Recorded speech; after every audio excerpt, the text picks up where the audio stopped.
original one. Originally built as a basilica for the Greek Orthodox Christian Church, the first Hagia Sophia had a wooden roof. During riots that occurred in the area back in 404 AD, the structure was burned to the ground. The Hagia Sophia was completely rebuilt by 415 AD, still with a wooden roof.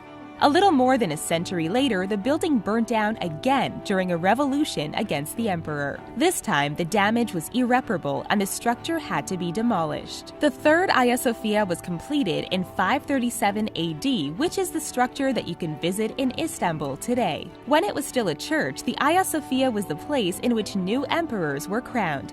In fact, it served a pivotal role in Byzantine culture and politics for a good part of its first 900 years. When the Hagia Sophia was taken over by the Ottomans, renovations were done to turn it into a mosque. Many of the original Orthodox-themed mosaics were covered with Islamic calligraphy. A group of Turkish people today have even been fighting to have the museum turned back into a practicing mosque. They feel that the Hagia Sophia is a relic of their ancestors and a symbol of their freedom. As you can imagine, their campaign has stirred up a bunch of controversy.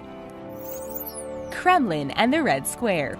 Together, the Kremlin and Red Square make up one of the most iconic places in Moscow, Russia. In fact, just by showing you a photo of these colorful domes right now, you probably know exactly what we're talking about. The domes actually belong to St. Basil's Cathedral, which sits on Red Square below the ramparts of the Kremlin.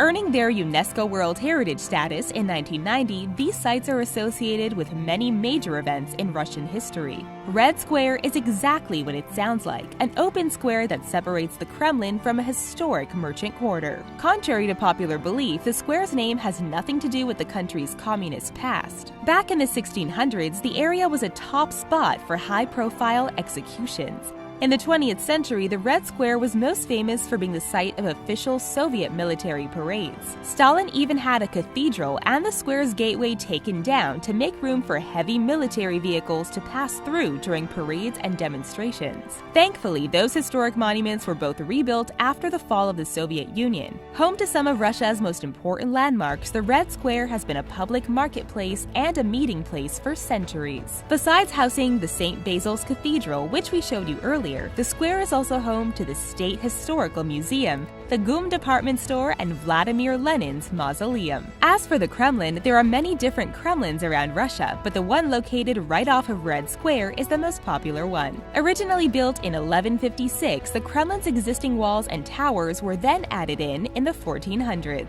Since then, the building has served as a residence for the Tsar, as the official residence of the president, and a museum. The Kremlin is often used to refer to Russia's government, as it is essentially the seat of the Russian government. Due to the Red Square housing some of the most iconic landmarks and the Kremlin's political prowess, the Kremlin and Red Square would be a fine contender for the eighth wonder of the world.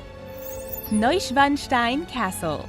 We're not into picking favorites, but just look at how gorgeous the Neuschwanstein Castle is. It looks like a building that came straight out of a fairy tale. Located in Bavaria, Germany, the castle was commissioned by King Ludwig II as a personal retreat and to pay homage to Richard Wagner. Instead of using public funds to pay for this masterpiece, Ludwig used his personal fortune to finance the construction between 1869 and 1886. Though the castle was only completed in 1892, the king passed away in 1886 and left behind substantial debts. In order to pay off the debts and finish the construction, the castle was opened to the public as a museum. While the king initially estimated that the castle would take 3 years to build, he never even lived to see it fully completed. It took 26 years for it to be officially done. This castle is such a sight to behold that Walt Disney even based the iconic Disney Castle after it. Still open to the public today, the Neuschwanstein is one of the most popular castles in Europe. It welcomes more than 1.3 million people each year. As mentioned earlier, the castle was supposed to be the king's retreat from the public, so we can imagine that he's probably turning in his grave over the fact that it ended up turning into a huge tourist attraction. Nestled between the Bavarian Alps, this dream building was constructed in the style of old German knights' castles. While the whole story behind this castle's conception reason seems innocent enough,